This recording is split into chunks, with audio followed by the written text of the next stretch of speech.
Assalamualaikum dan salam sejahtera. Anda sedang menonton rancangan Meja Bulat. Hari ini Meja Bulat mahu bercerita mengenai rasuah.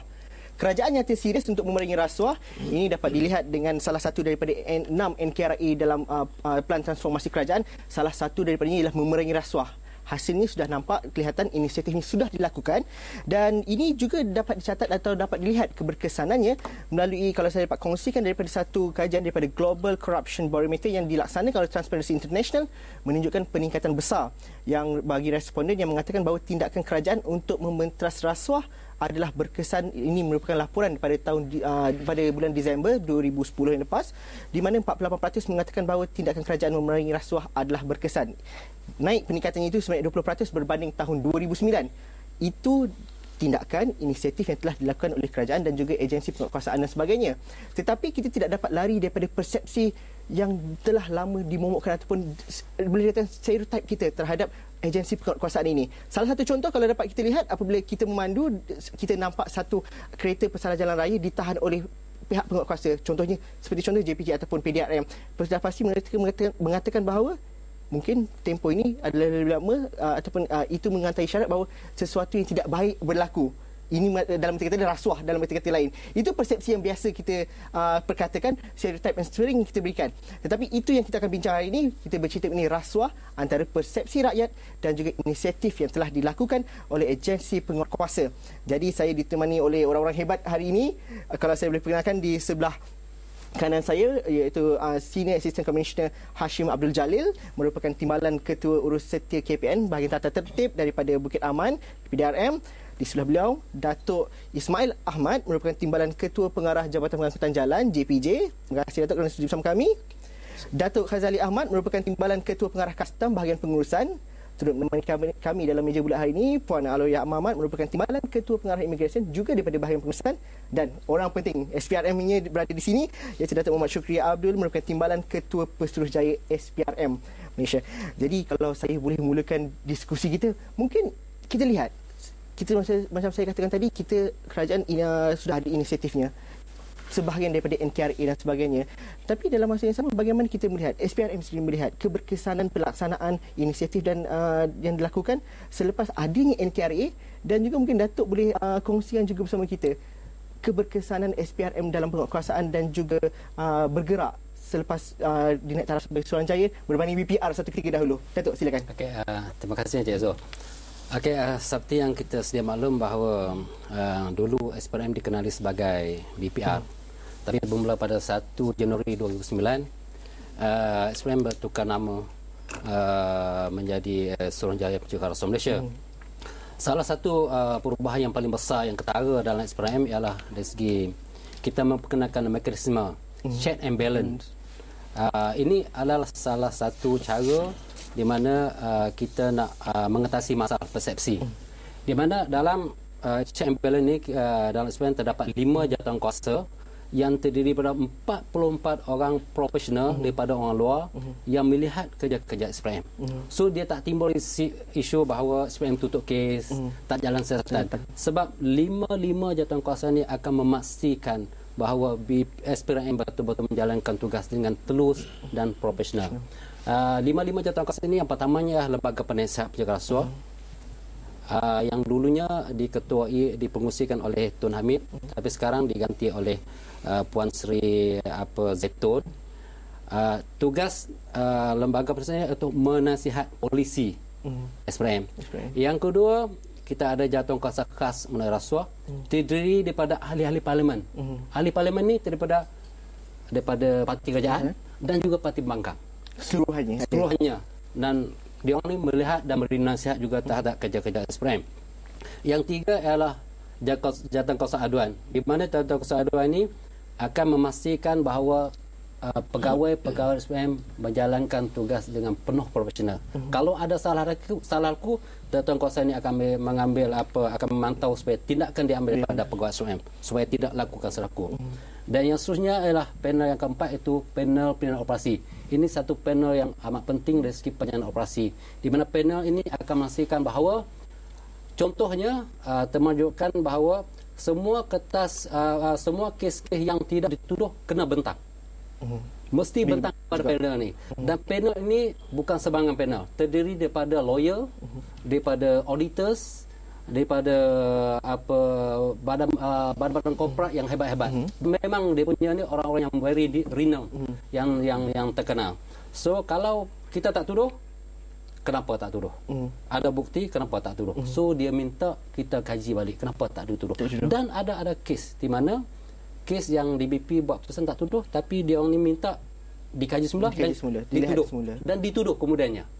So tak ada lagi istilah sweep under the carpet. Sebab panel ini akan pastikan bahawa memang kerja-kerja kena dibuat dengan betul-betul tulus. Dan akhirnya panel pencegahan dan perundingan pencegahan di mana panel ini akan memastikan bahawa polisi ataupun aktiviti pencegahan dapat dilakukan dengan sempurna. Jadi seluruhnya 44 panel ini akan melihat kerja, akan supervise kerja-kerja SPM. Tak ada satu jabatan kajian di Malaysia yang mempunyai 44 orang luar. Susah juga nak menguruskan tu kan? Memang susah, tapi ini tanggungjawab. Tapi cabarannya kita akan cerita selepas ni, Datuk. Dan saya sebelum terlupa, kita juga ada sebenarnya rakan-rakan kita daripada Arena Media dan juga kalau saya boleh perkenalkan rakan saya di sana merupakan editor daripada Sinar Harian, Lailatul Khalilah Nasir juga bersama kita, dan kita akan berinteraksi dan juga mungkin beliau ada soalan dan juga pandangannya. Kita akan lalukan selepas ini dan kita turut disertai oleh pelajar-pelajar daripada KLMU di Arena Rakyat sana. Jadi mungkin saya boleh teruskan soalan kita di sini. Kalau dilihat daripada pencapaian tahun lepas sudah ada nampak peningkatan penguatkuasaan dan sebagainya melalui NKRA dan sebagainya. Dan 2011 ini matlamat utamanya lah untuk meningkatkan juga keyakinan rakyat terhadap penguatkuasaan yang telah dilakukan. Dan kalau dilihat daripada sini, setiap satu daripadanya agensi-agensi penguatkuasaan ini ada KPI masing-masing. Kalau contohnya seperti daripada PDRM, khususnya daripada bahagian trafik, katanya targetnya per tahun ni ialah untuk meningkatkan jumlah saman berdasarkan waktu operasi dijalankan dan sebagainya, dan targetnya ialah sebanyak 12 saman bagi setiap jam dan sebagainya. Jadi daripada PDRM sendiri, bagaimana kita melihat NKRA ini membantu daripada segi mengubal tindakan, strategi dan sebagainya, dan dalam masa yang sama bagaimana kita menguruskan juga pengurangan rasuah di kalangan pegawai dan sebagainya, dan juga pengurusan persepsi, kalau boleh tambah sikit. Terima kasih Encik Azul. Daripada sudut pandangan PDRM bersangkut dengan adanya NKRA anti rasuah ni oleh kerajaan, kita memang bekerjasama dan memberi sokongan yang bersepadu lah. Dengan ada wujudnya NKRA rasuah ni, kita dapat menskopkan kita punya tindakan-tindakan terhadap mana-mana jabatan yang selalu dia persepsi negatif oleh rakyat. Sebagai contoh, macam saya cakap tadi pasal trafik dan MPV. Dia orang tahan dia, nampak lambat sikit, kepala masuk tingkap, dah dia cakap tu lain. So dengan ada NKRA rasuah ni, setelah kita adakan bengkel, salah satu ni kita nak marketkan SOP, Standard Operating Procedure dia orang. Apa SOP yang ada mungkin? Mungkin selepas ni kalau saya nampak ditahan dan sebagainya, kita tahu ni bukan rasuah dan sebagainya. Bagaimana? Yang SOP yang ada oleh pihak trafik, contohnya dia ada dikatakan dalam 5 minit dia tahan seorang pesalah tu.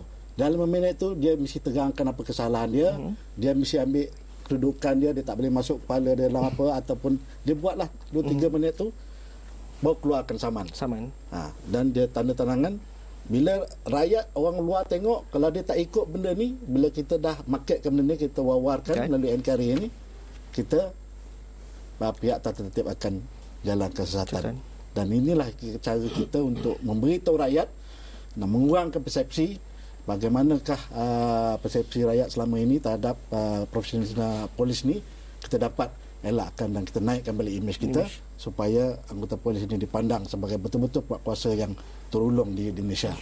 Bagaimana pula dengan JPJ pula Datuk Ismail? Bagaimana kita melihat tindakan daripada JPJ? Katanya JPJ pun ada pelaksanaan dan juga sistem saman yang secara lebih sistematik, yang mengurangkan juga interaksi pegawai penguatkuasaan dan juga kepada pesalah jalan raya dan sebagainya. Jadi bagaimana perkara-perkara itu juga membantu kepada kurangnya wujudnya kes-kes yang berkaitan dengan rasuah, dan juga dalam masa yang sama persepsi rakyat itu meningkat di situ.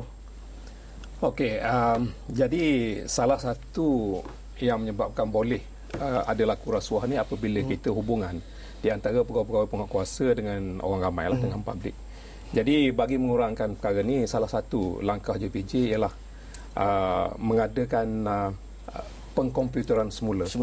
Jadi ini bermakna pada masa akan datang, insya-Allah pada awal tahun hadapan, hubungan di antara orang ramai dengan public, dengan kaunter-kaunter itu akan menjadi berkurangan, di mana orang ramai boleh mendapat khidmat lesen memandu, membayar road tax dan sebagainya melalui telemachine, seperti macam juga dengan bank yang ada sekarang ni.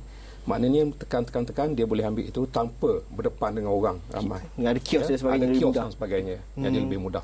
Itulah salah satu langkah besar yang akan kita laksanakan insya-Allah pada awal tahun hadapan. Okey, saya pasti Datuk juga ada pandangannya, Razali pun ada pandangan, Puan Alawiyah pun juga ada nak bercerita daripada bahagian masing-masing, tapi saya terpaksa berhenti rehat seketika dahulu. Selepas ni kita ikuti perinciannya. Kita berhenti rehat, kita bertemu lagi dalam meja bulat selepas ini.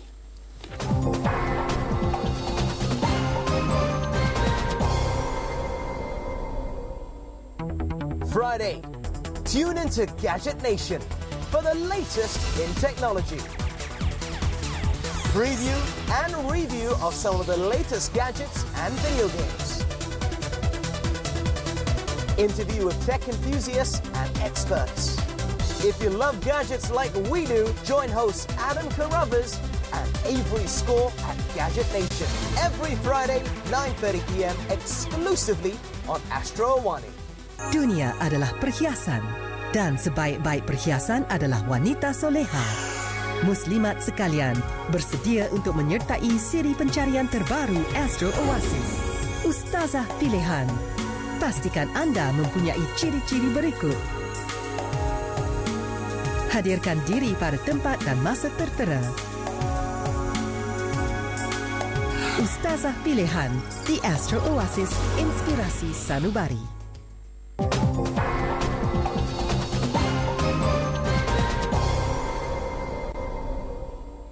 Okey, bertemu lagi kita dalam meja bulat. Tadi kita dah dengar cerita daripada PRM, kita dah dengar cerita daripada JPJ. Bagaimana pula cerita daripada bahagian custom Datuk Ghazali?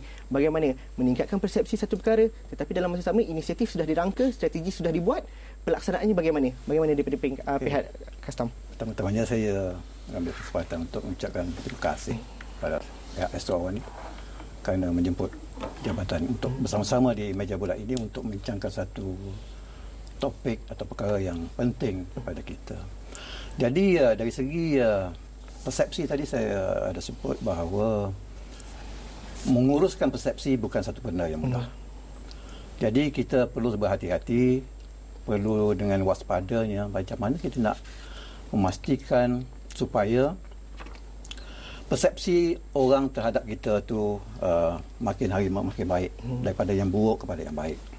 Jadi di dalam jabatan sendiri misalnya kita telah mengambil berbagai langkah untuk memastikan bahawa persepsi ataupun tanggapan orang kepada kita elok. Jadi yang terdekat yang telah kita lakukan di bawah NKRA. Dan saya ingin nak sebut di sini bahawa di dalam NKRA rasuah kita salah satu jabatan yang termasuk di dalamnya, dan di peringkat jabatan kita telah pun terjemahkan ini sebagai CKRA, iaitu Custom Key Result Area. Ada juga lebih spesifik di situ. Lebih spesifik di situ, tapi bergantung di bawah payung NKRA. Jadi setakat ini tindakan-tindakan yang kita dah buat. Berlega di sekitar kita punya transformasi custom yang kita panggil sebagai T15, yang untuk kita nak menjadikan pentadbiran custom sebagai sebuah pentadbiran custom yang bertaraf dunia pada tahun tersebut. So banyak program-program yang kita lakukan di dalamnya. Dan kalau saya boleh sebutkan di sini, dari segi ciptaan baru, dari segi kawalan dan juga pemantauan yang bertujuan untuk nak meningkatkan persepsi umum terhadap kita, ialah kalau boleh saya sebut di sini, kita dah pun memperkenalkan apa yang kita panggil e-penempatan.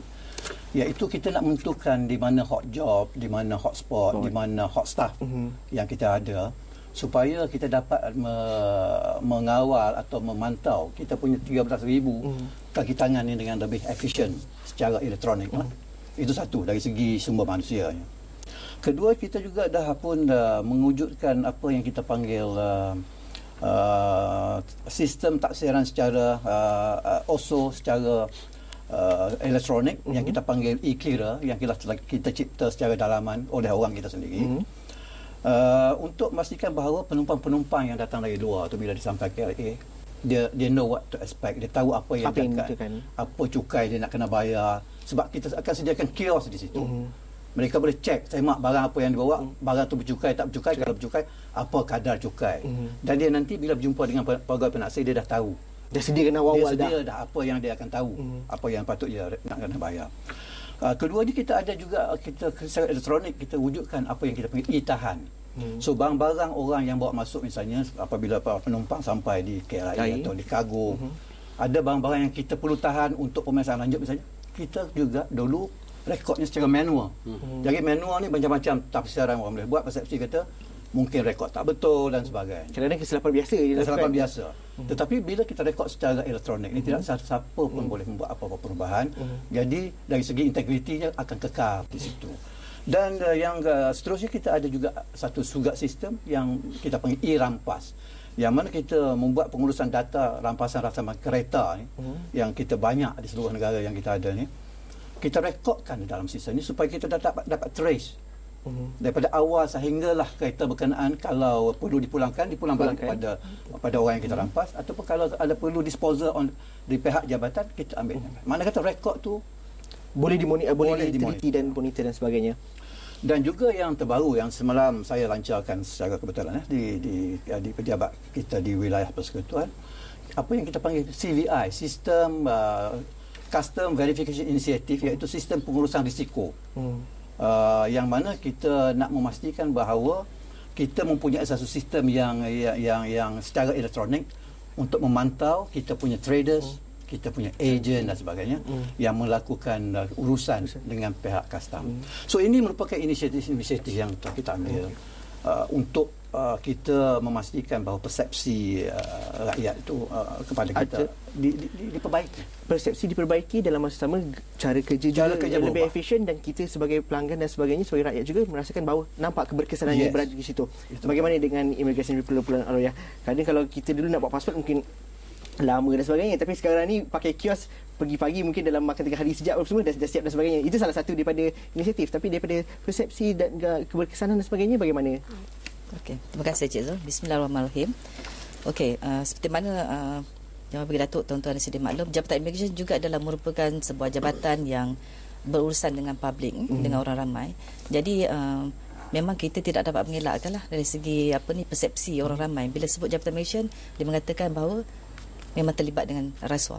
Dan seperti mana yang tuan-tuan sedia maklum, macam tahun lepas pun kita adalah jabatan yang banyak sangat isu berkenaan rasuah. Contohnya di pintu masuk dan juga kebanyakan di pintu masuk lah.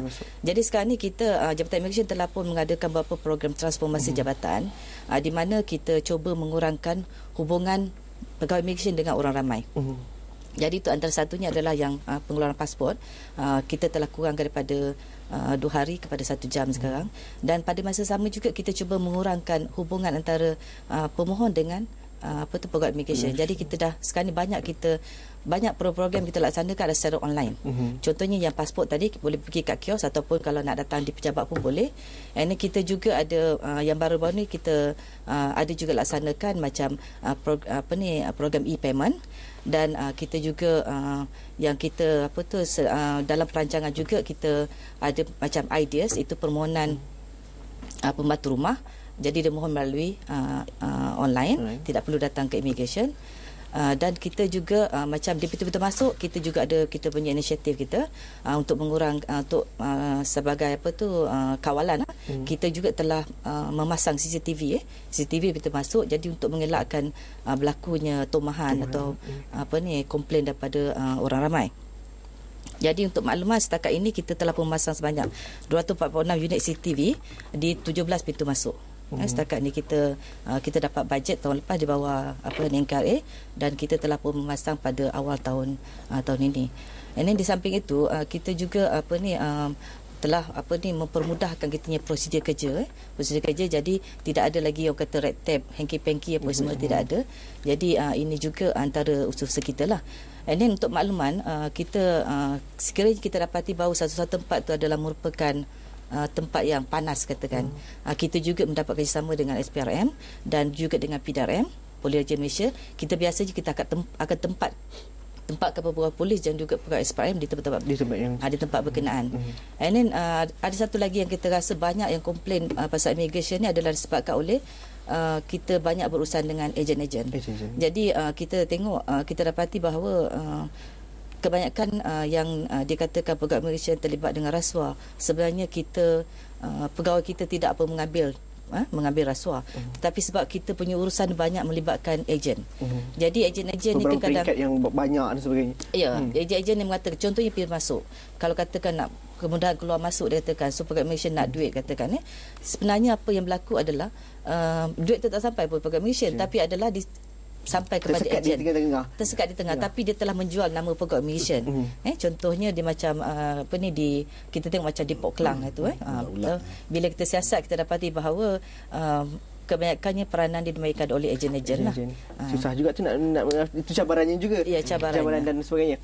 Selepas ni saya nak juga bercerita mengenai, katanya ada unit pematuhan dan sebagainya, kerjasama dan sebagainya. Tapi itu kita bincangkan selepas ini, dan juga rakan saya di Arena Media juga ada soalan dan juga pandangannya. Tapi kita berhenti rehat seketika dahulu, kita bertemu lagi selepas ini.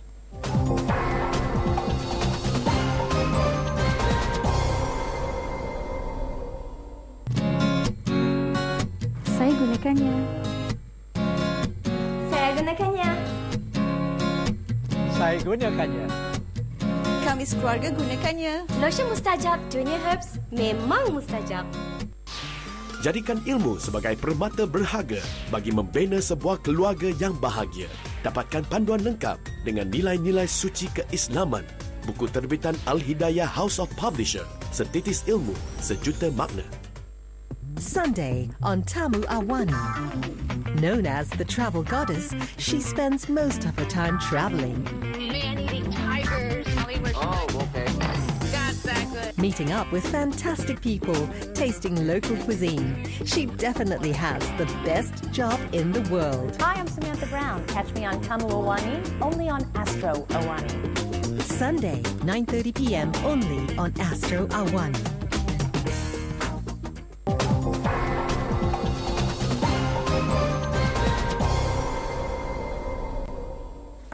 Okey, bertemu lagi kita dalam meja bulat, dan rakan saya di Arena Media Puan Laitun mungkin boleh berkongsikan soalan dan juga pandangannya. Silakan. Okey Zul, bila bercakap tentang rasuah ni, persepsi ya, saya tertarik di kalangan masyarakat sendiri, sebab saya merasakan bahawa kalau kita ingin bercakap dan ingin membentras gejala rasuah ini, kalangan kebanyakan atau publik itu merupakan orang yang paling penting untuk kita tangani persepsi mereka.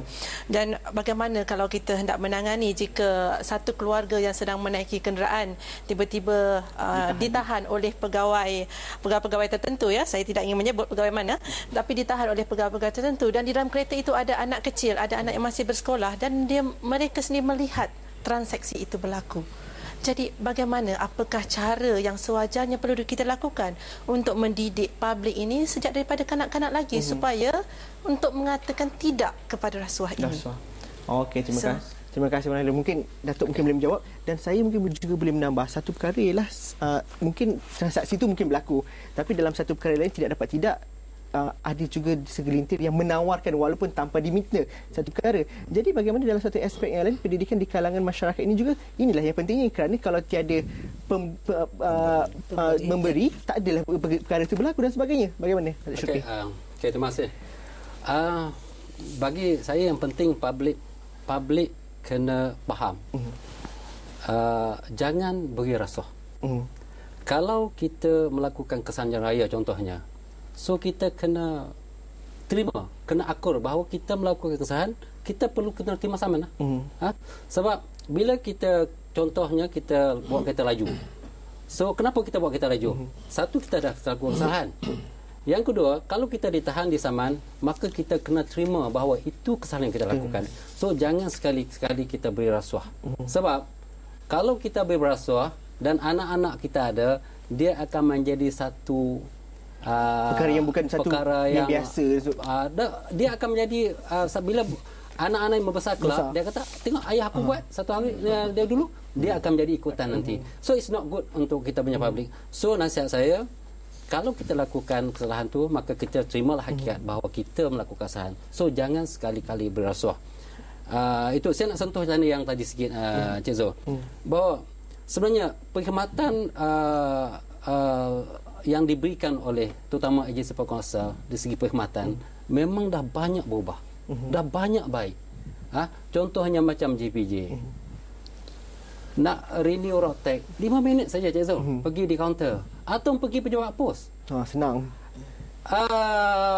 Nak dapatkan pasport dulu 6 bulan, 3 bulan, 2 minggu, sekarang 1 jam. Masuk dalam sampul, Masalahnya sekarang ialah orang kita, public, orang Malaysia ni, dia malas nak pergi urus sendiri. Dia gunakan orang tengah, dia gunakan Rana. Bila guna Rana, inilah duit tak sampai pun sebenarnya. Tapi dia kata duit ni untuk orang dalam. Sebenarnya dia yang sapu. Jadi yang dapat nama busuk adalah inilah anggota penguasa.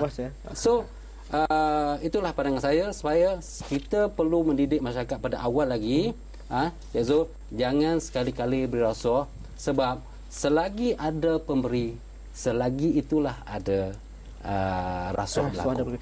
Ni mengenai unit pematuhan dan sebagainya, bagaimana kita melihat perkara ini? Mungkin Datuk boleh ulas sikit. Mungkin dapat membantu pemahaman fungsi dan juga bagaimana kerjasama dapat dilakukan nanti di antara agensi-agensi ini. Unit pematuhan ini sebenarnya adalah satu inisiatif daripada NKRA, di mana setiap jabatan kerajaan dikehendaki mempunyai unit pematuhan. Dia unit pematuhan ini ada di jabatan-jabatan namakan unit pematuhan. Ada juga ada nama yang lain. Di SPRM sendiri, unit pematuhan ini diletakkan di bawah bahagian kecemerlangan dan profesionalisme. Dan unit pematuhan ini tujuan dia ialah untuk memastikan bahawa pegawai SPRM buat kerja dengan telus dan profesional. Kalau ada salah laku, unit pematuhan inilah akan mengambil tindakan. Dan dia akan juga memastikan bahawa segala peraturan, undang-undang, SOP hendaklah dipatuhi, termasuk pemakaian dan perangai. Kalau ada contohnya sexual harassment di pejabat, maka unit pematuhan yang dia akan mengambil tindakan. Dia akan memastikan bahawa tingkah laku pegawai berjalan dengan cantik mengikut kod etika pegawai kerajaan. Bagaimana dengan PDRM pula tuan? PDRM pula bersangkut dengan unit pematuhan ni, actually benda ni dah lama kita wujudkan. Itu nama dilainkan. Bila NKRA rasuah mengandalkan tiap-tiap jabatan mesti wujudkan satu unit pematuhan. So kita di PDRM yang jalankan sebenarnya dulu adalah unit, kita panggil unit naziran dan unit operasi. So fungsi dia sama. So kita sekarang ni kita rename kan betul, rebadge dia kepada unit pematuhan. Tu fungsi dia tu tetap jalan macam mana biasa. Kita dia lah juga memastikan seperti mana SPRM tadi, tiap-tiap pegawai dan anggota mengikut arahan. Contohnya IJSO kita yang telah bertahun-tahun wujud, dan kita ada lagi satu skim yang cukup komplit, dipanggil skim kawalan dadah dan disiplin. Segala-galanya, daripada gaji dia, daripada pencampuran dia, daripada gaya hidup dia, mesti ada dalam file tersebut. Dia akan pastikan tiap-tiap pegawai dan penyelia ada benda file itu. Itulah di PDRM kita dah wujudkan. Bagaimana dengan JPJ pula Datuk? Kerana memang kita dah ada setiap unit, saya percaya dah ada, dah dilaksanakan. Tetapi dengan adanya inisiatif baru, dengan adanya cara kerja yang baru, juga menuntut juga satu budaya yang baru juga kalau dalam unit pematahan. Contohnya, mungkin ada cerita daripada JPJ? JPJ sebenarnya kita seperti juga PDRM tadi, kita dulu kita nama bahagian inspektorat. So sekarang di bawah bahagian inspektorat tu kita tubuhkan satu unit khusus, kita nama unit pematuhan, di mana buat masa sekarang ni dianggoti oleh 18 orang pegawai, dan unit inilah yang akan melaksanakan tugas-tugas seperti yang nyatakan oleh Datuk Syukuri tadi. Itu dari segi memastikan pegawai-pegawai kita mematuhi SOP, peraturan-peraturan, disiplin dan sebagainya.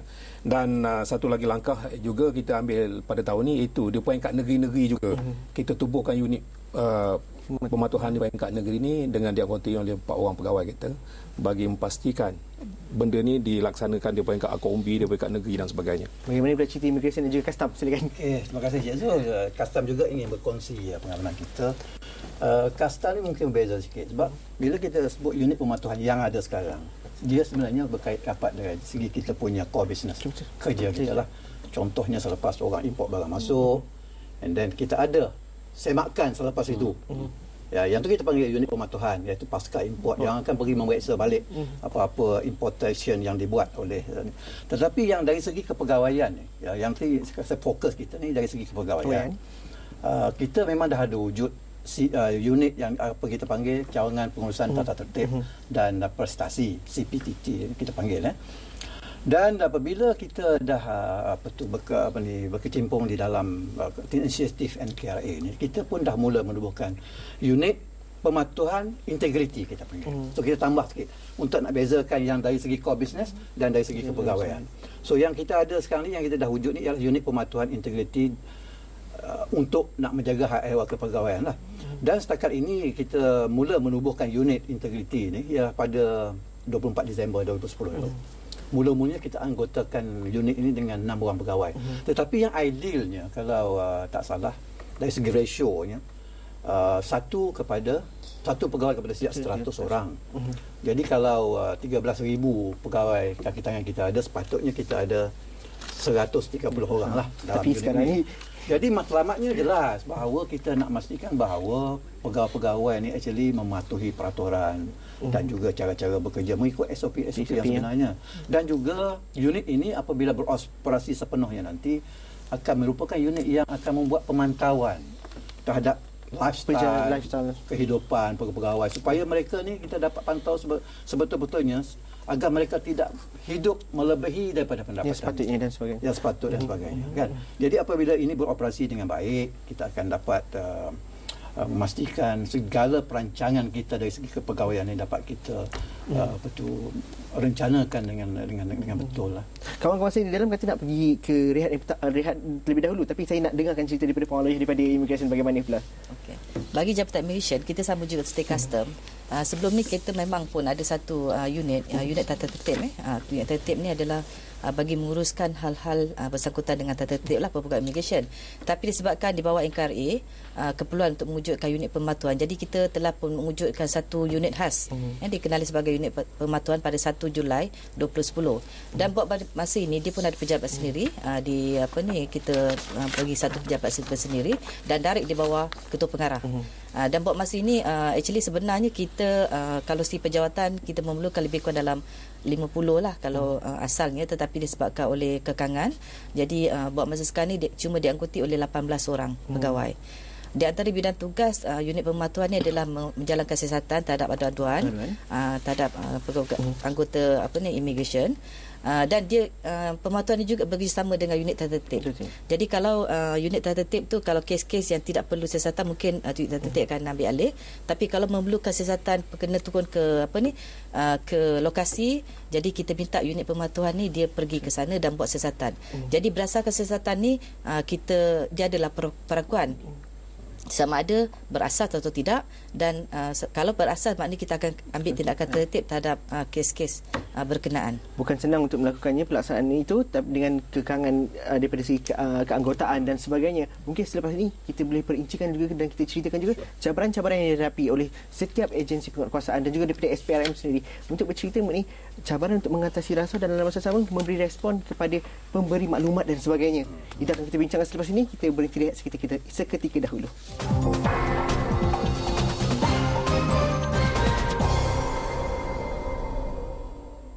Minum apa tu?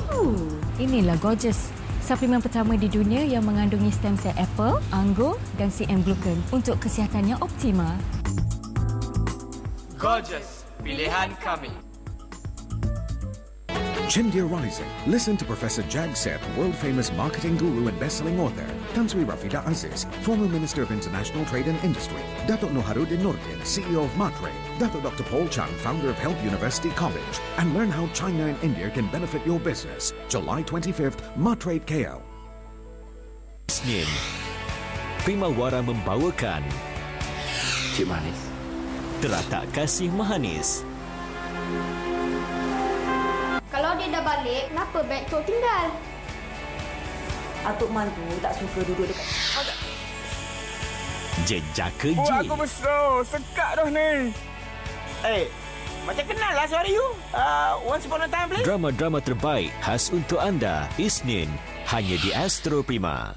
Every Monday, entrepreneur gets underneath the skin of successful entrepreneur to find out the traits or characteristics that got him or her to where he or she is today.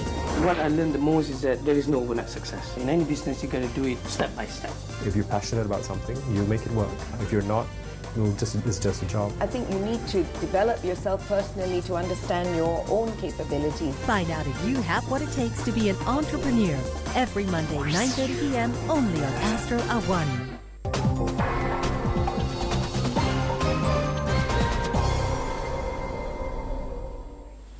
Okey, bertemu lagi kita dalam Meja Bulat. Sebelum kita teruskan diskusi kita di Meja Separa Bulat ini, kita mungkin boleh dengarkan rakan-rakan kita generasi Y, persepsi mereka ataupun pandangan mereka mengenai topik yang kita bincangkan hari ini. Silakan rakan-rakan di Arena Rakyat, silakan. Okey, nama saya Jesse Jeremy Joy dari KLMU. Saya tanya kepada panel, apakah yang patut dilakukan oleh orang awam jika terdapat pegawai yang meminta rasuah ataupun duit kopi? Okey, terima kasih Jesse. Itu saja. Okey, mungkin selepas itu kita boleh juga dengarkan pandangan daripada rakan saya di Arena Media. Puan Laila, silakan. Mungkin ada tambahan soalan ke apa ke, silakan. Ya, Zul, saya tertarik, saya ingin membacakan sedikit keputusan survey yang diumumkan oleh Merdeka Center. Daripada survey yang dibuat, 89% responden kaum Cina menganggap rasuah adalah masalah serius. Dan ini lebih tinggi daripada kaum-kaum lain. Dan satu lagi, saya juga tertarik apabila kaum India menganggap rasuah tidak memberi kesan terhadap diri mereka, iaitu 53%. Jadi kalau kita melihat mungkin yang terlibat ataupun kebanyakan yang membabitkan rasuah ini mungkin mereka yang berada dalam industri ataupun peniaga-peniaga. Mungkin berbentuk saya tidak tahu, mungkin terlalu banyak red tape ke atau sebagainya yang perlu mereka selesaikan untuk berurusan dengan sesuatu. Tetapi saya percaya apabila ahli-ahli panel kita telah menyatakan tadi bahawa proses ataupun sepermohonan sesuatu perkara atau urusan dengan jabatan masing-masing telah semakin baik.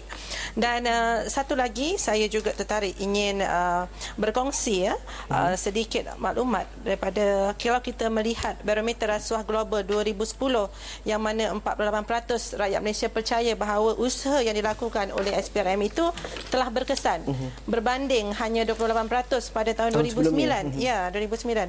Jadi tetapi apabila ia balik kepada persepsi yang kita bincangkan sekarang ini, saya ingin bertanya, penubuhan 14 mahkamah session rasuah khas dan 4 mahkamah tinggi rasuah khas tahun ini, sejauh mana keberkesanannya dalam menangani ataupun menyelesaikan kes rasuah yang dianggap berprofil tinggi ataupun yang biasa-biasa. Rakyat ingin tahu tentang keberkesanan ini. Okey, terima kasih Lala. Mungkin saya teruskan saja dengan soalan yang terakhir itu. Mungkin ini kita nak tunggu, dah nampak ada pengumuman dan sebagainya, tapi keberkesanan dan pelaksanaannya bagaimana pula? Okey, ini berkaitan dengan mahkamah tadi.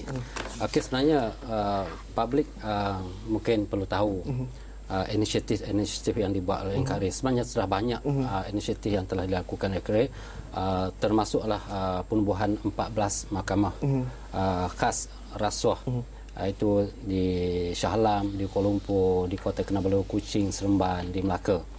Jadi tujuan dia adalah untuk mempercepatkan kes-kes rasuah ini. Sebab dulu ramai orang komplain bahawa kes pembicaraan rasuah mengambil masa yang lama untuk diselesaikan. 3 atau 4 tahun baru selesai. Tapi dengan adanya kes rasuah yang hanya membicarakan kes-kes rasuah ini, dia telah mempercepat kes ini dalam masa sebulan ataupun 2 bulan saja boleh selesai dan buat keputusan. Dan yang paling menariknya, bila ada kes-kes mahkamah khas macam ni, maksudnya hakim-hakim yang mengendalikan kes ini adalah hakim-hakim yang expert dalam bidang rasuah. Jadi keputusan dibuat tu adalah lebih tepat, dan hukuman-hukuman yang dijatuhkan tu pun nampak sekarang ni, Cik Zul, makin meningkat dia punya denda dan penjara tu. Dan ini menjadi satu deterrent lah kepada publik. Dan selain daripada itu, inisiatif yang dibuat oleh NKRI ialah memaparkan gambar orang yang telah dijatuhkan hukuman rasuah. Setakat ini dah 400 lebih gambar-gambar dipaparkan di laman web SPRM. So orang ramai boleh masuk tengok yang ni. Lain-lain ialah kita juga telah menggunakan integrity pack kepada tender-tender dan IPE perolehan, di mana setiap borang-borang tender akan dicatatkan jangan buat rasuah. Kalau buat rasuah, ini hukuman dia. Kita dah ada betul. So memperingatkan kepada golongan-golongan bisnes ini supaya jangan memberi rasuah. Dan sekarang ni yang terbaru, Encik Zul, it's good for government servant. Kalau lapor rasuah dan dia tiba-tiba salah, orang ramai beri rasuah pada kerajaan dan pegawai laporkan benda tu, bila dijatuhkan hukuman, pegawai yang akan diberi reward. Ada hadiah. Ini juga yang ditanyakan oleh JC sebentar tadi, mengatakan bahawa kalau saya nampak atau terlibat diminta rasuah ataupun nampak orang memberi rasuah dan sebagainya, bagaimana harus dilakukan? Kerana kebanyakan daripada kita, kalau perkara-perkara itu, kita rasa macam itu yang wujudnya pasti biasalah mereka. Jadi kita tak memainkan peranan kita di situ. Bagaimana? Kalau yang ditanya oleh saudara kita tadi, kalaulah berlaku macam tu, langkah yang pertama, jangan sekali-kali keluarkan ataupun berikan wang rasuah.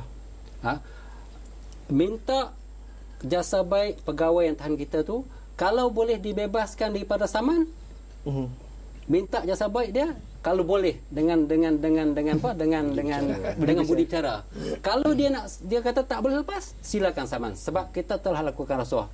Dan kalau dia minta juga, jangan beri. Dan nasihat saya, jangan beri, biar ada saman, dan kita boleh catat pun nama anggota penguatkuasa yang terlibat tu, dan boleh report pada SPM atau melapor kepada ketua jabatan penguatkuasa berkenaan. So kalau ini diamalkan, lama kelamaan masyarakat kita akan sedar, dan pegawai penguatkuasa yang nak terima nak minta duit rasa pun fikir dua kali. Banyak kali sebab dia tak berani lagi. Sebab kalau ada masyarakat yang ada pemikiran dan bertindak sebegitu. Kita saya nak menambah yang disebutkan oleh Datuk Syukri tadi itu. Dari segi soal apa perlu dibuat. Ini persoalannya.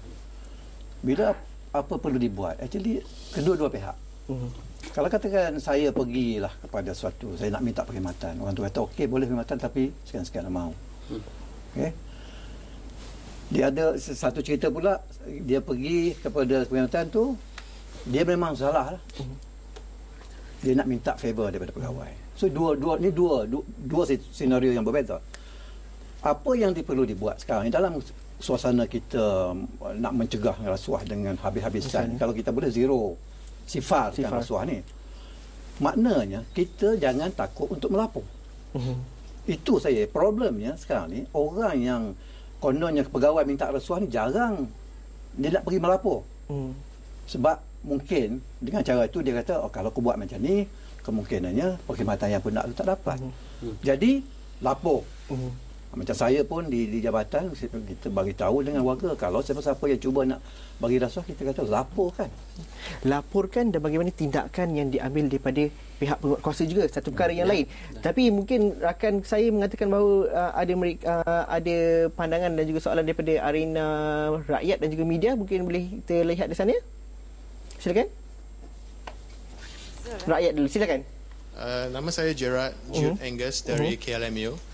Saya ada satu question kepada panel. Okey, silakan. Adakah isu pembatalan mengurangi kadar saman berkaitan dengan gejala rasuah di kalangan pegawai polis? Okey, itu soalannya. Mungkin boleh terus kepada Laila di arena media. Silakan Laila. Saya ingin bertanya kepada SPRM sejauh mana Akta Perlindungan Pemberi Maklumat ini dapat memberi jaminan kepada pemberi maklumat. Mungkin kita di kalangan rakyat biasa ini terlalu banyak info yang ingin diberi dan disampaikan, tetapi mungkin ada kekangan-kekangan yang kita sendiri tidak yakin bahawa kita atau keluarga kita ataupun mereka yang terdekat dengan kita itu dilindungi. Dan ini masalah utama. Saya rasa rakyat ingin berusaha bersama-sama untuk membentas, sebab kita percaya bahawa tidak ada satu agama pun dalam dunia ini yang membenarkan amalan rasuah, dan kita juga percaya rasuah yang kecil-kecilan ini diibaratkan seperti anak-anak yang akhirnya akan memakan institusi itu sendiri dan akhirnya boleh meruntuhkan sesebuah kerajaan. Dan itulah saya ingin melihat sejauh mana jaminan terhadap Akta Perlindungan Pemberi Maklumat ini betul-betul berkesan kepada rakyat Malaysia. Okey, soalan Laila itu akan dijawab selepas ini. Kita berhenti rehat seketika dahulu. Kita bertemu lagi dalam segmen terakhir Meja Bulat selepas ini.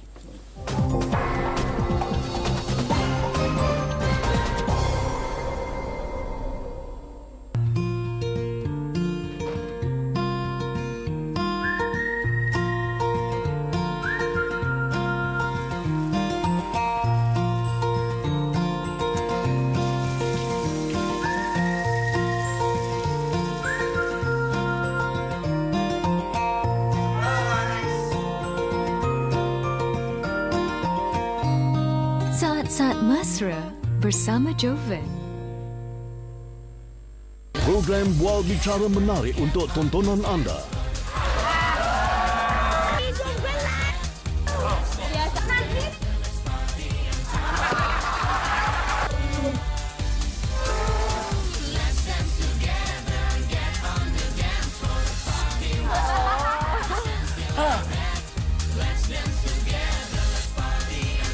Segalanya Indonesia hanya di saluran bintang dalam package Indopack. Every Wednesday. Form and space. Light and shadow. Combine. What do you get? A house. And not just a house, but a home. Join Said Paradino Omar and Linawati Adnan as they help you find your dream house and turn it into your dream home. On In Realty, Wednesday at 9:30 p.m. on Astro Awani.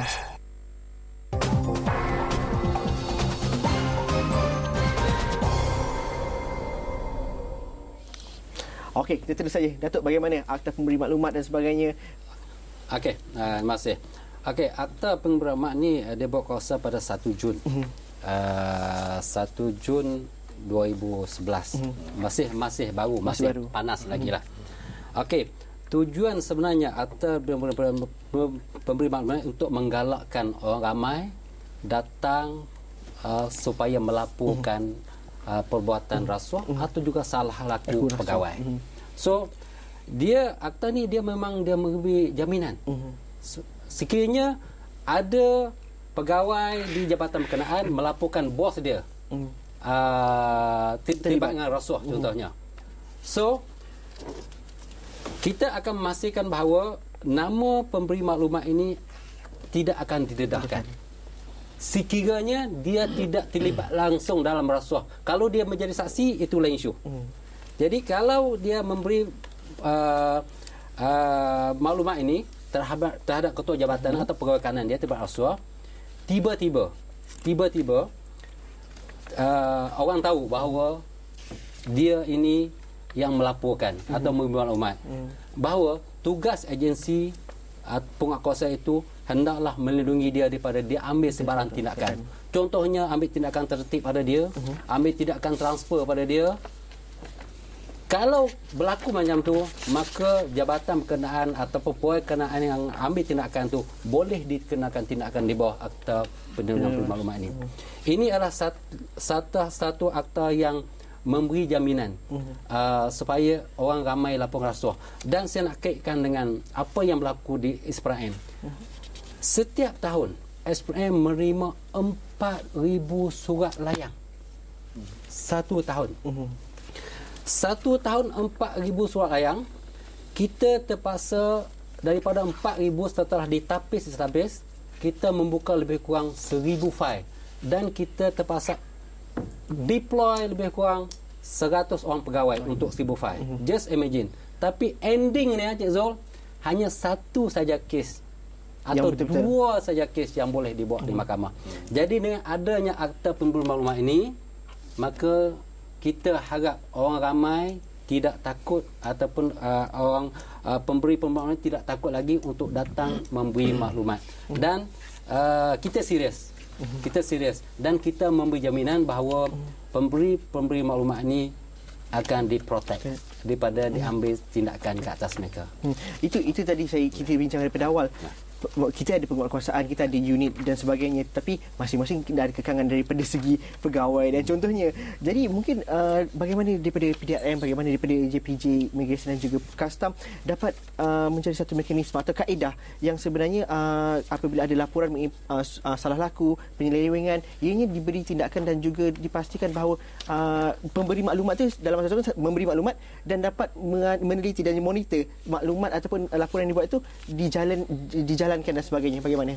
Di PDRM kita juga adalah salah seorang jabatan yang dikhususkan di bawah perlindungan pemberi maklumat ya.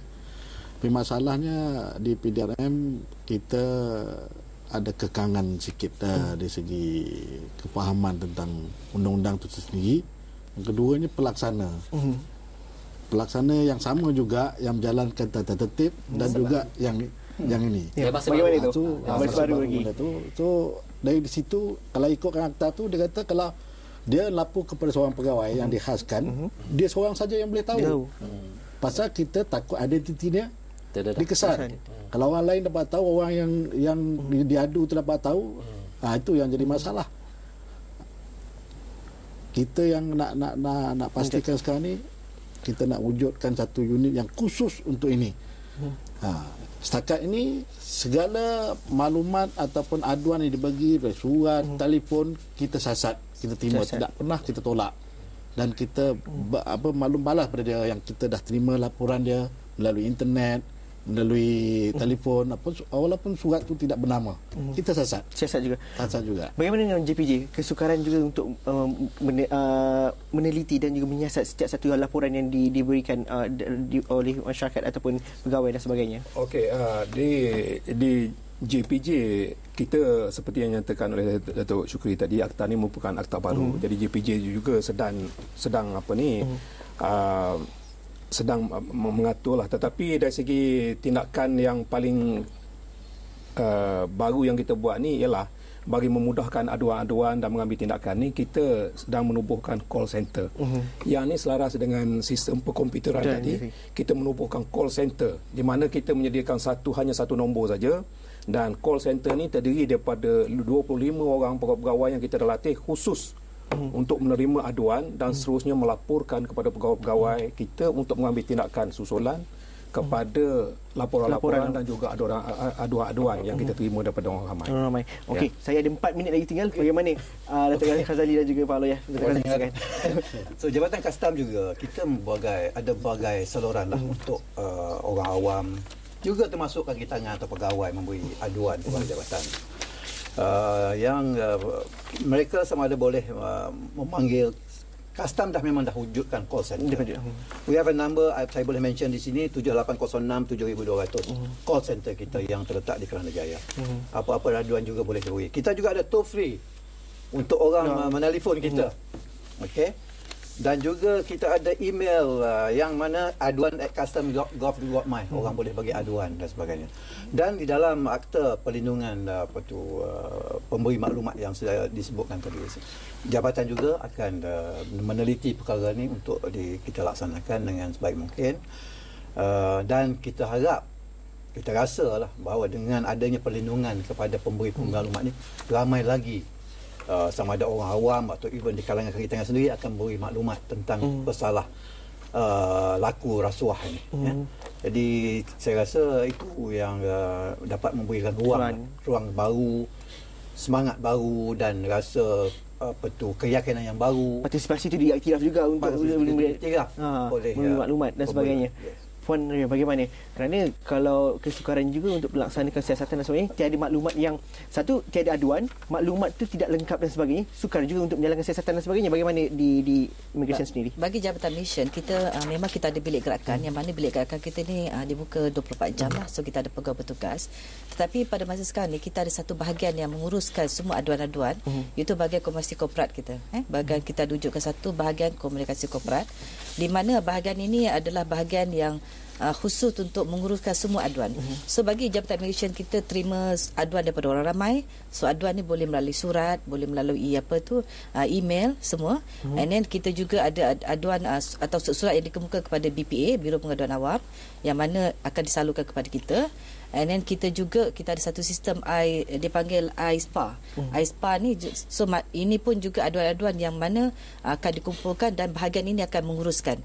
So bahagian ini akan menyalurkan mana aduan-aduan yang diterima. Kalau katakan dia siasat, dan kebanyakannya aduan tu bagi Jabatan Immigration ni banyak yang berkaitan dengan parti lah. So aduan katakan parti ada di sini kan, tapi semua aduan tu kita akan siasat. Contohnya macam last year kita dapat selesaikan banyak aduan 100%, tapi tahun ni kita telah pun sehingga ini kita dapat selesaikan sebanyak lebih kurang dalam 85% baru sehingga Julai lah. Jadi mana aduan yang berasas, kita akan buat siasatan. Macam tadi saya kata, kita ada unit pemantauan kita. So kita biasanya akan salurkan pada unit pematuhan untuk siasat. Bagi aduan yang tidak berasal, kita akan jawab sajalah. Ini biasanya kita perlukanlah, kalau aduan ni kalau ada alamat, ada apa semua, so adalah kita boleh jawab. Tapi banyak juga aduan yang tidak bernama. So itu agak sukar sikit lah. Jadi itu banyak benda yang juga boleh, banyak saluran sebenarnya untuk melaporkan, banyak saluran untuk memberi maklumat dan sebagainya.